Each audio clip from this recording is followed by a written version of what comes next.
OOPS, Object Oriented Programming. So, firstly, we will understand what is programming paradigm. So programming paradigm का सबसे पहला मतलब ये समझना पड़ेगा कि पैराडाइम क्या होता है. सो पैराडाइम का मतलब होता है कि प्रॉब्लम को सॉल्व करने के तरीका. मीन्स हम लोग उस प्रॉब्लम को अप्रोच कैसे करेंगे, उसको सॉल्व कैसे करेंगे, उसको पैराडाइम बोलते हैं. सो जैसे एक शहर के से दूसरे शहर जाने के कई तरीके हो सकते हैं, जैसे bike, car, train, flight. But सब मंजिल तक पहुंचने हैं. But like the process is different. Same programming में भी ऐसा ही होता है. पैराडाइम्स में प्रोसीजरल पैराडाइम, ये फंक्शन के हिसाब से सोचना पड़ता है. जैसे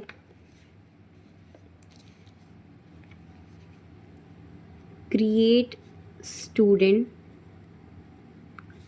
अपडेट स्टूडेंट,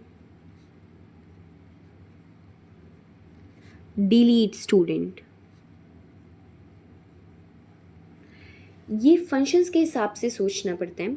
सो ऊप्स जो है बेसिकली ऑब्जेक्ट्स के हिसाब से सोचो, जैसे स्टूडेंट, टीचर, कोर्स. अब इसमें प्रोसीजरल प्रोग्रामिंग की प्रॉब्लम क्या है. मान लो स्कूल प्रोसीजरल प्रोग्रामिंग की प्रॉब्लम क्या है. मान लेते हैं स्कूल मैनेजमेंट सिस्टम बनाना है. प्रोसीजरल अप्रोच क्या होगा कि string student name int student roll number, फिर create student, update student, print student. शुरुआत में सब अच्छा लगता है, लेकिन जब 100 स्टूडेंट्स होंगे, 1000 स्टूडेंट्स होंगे या 10,000 स्टूडेंट्स होंगे हो जाएं तो क्या करेंगे.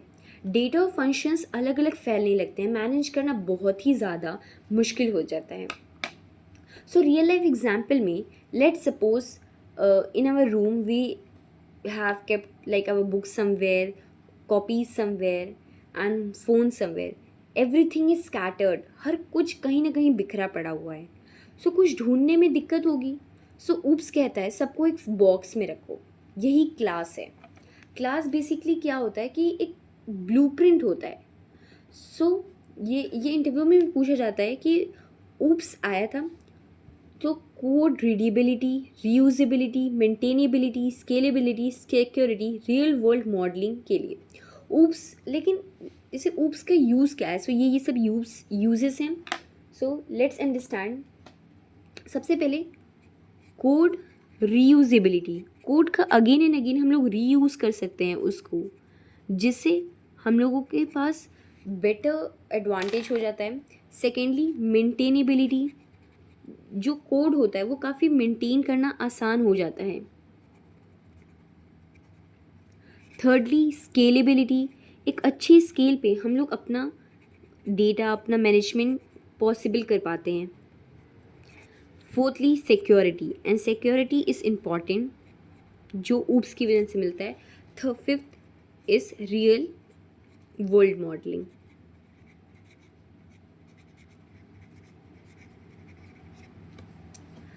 अब क्लास क्या है.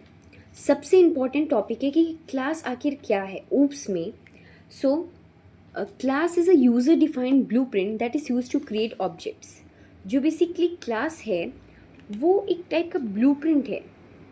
अब डिफिनीशन भूल जाओ, असल मीनिंग समझते हैं. जैसे टॉपिक है क्लास. सो बेसिकली ये एक ब्लू प्रिंट होता है. अब मान लेते हैं हमारे पास कार फैक्ट्री है and we are the owner of it. अब हम लोग सबसे पहले डिज़ाइन करते हैं. उस डिज़ाइन में लिखा colour, speed, engine, start and stop. ये डिज़ाइन ही क्लास है. क्लास खुद कार नहीं है. ये बहुत इंपॉर्टेंट पॉइंट है. क्लास सिर्फ डिज़ाइन है. क्लास कोई रियल कार नहीं होती. जैसे क्लास एक डिज़ाइन है. एग्जाम्पल में class car, public, string colour, int speed. यहाँ तक कोई कार बनी नहीं, ये सिर्फ डिज़ाइन बना हम लोग का. सो ऑब्जेक्ट क्या है. Object is equals to class से बनी हुई असली चीज़. मतलब ऑब्जेक्ट असल में है क्या. क्लास से जो असली चीज़ बनती है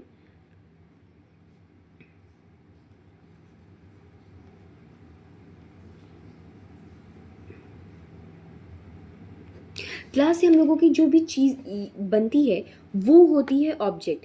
सो एग्जाम्पल में जैसे कार C1 है, अब कार बनी, जैसे कोई कार है, कार C1, अब कोई कार बनी है, कार C2 है, एक और कार बनेगी, कार C3 है तो तीसरी कार बनी। अब कार क्लास जो होता है ना, वो कार का एक टाइप से डिज़ाइन होता है, वो एक ब्लूप्रिंट होता है। अब C1 C2 C3 जो होती हैं वो कार होती हैं, like BMW, Audi, Swift, other.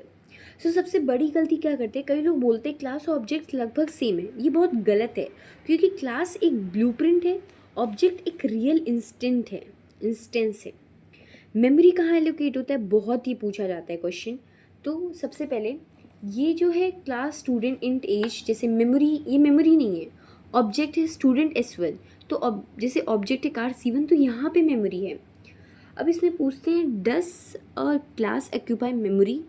So class definition स्वयं मेमोरी ऑक्यूपाई नहीं करती, ऑब्जेक्ट्स मेमोरी ऑक्यूपाई करती है। क्लास सिर्फ एक ब्लूप्रिंट है, और ऑब्जेक्ट से जो ऑब्जेक्ट है वो क्लास से बनी हुई रियल चीज़ है, क्लास एक रियल इंस्टेंस है।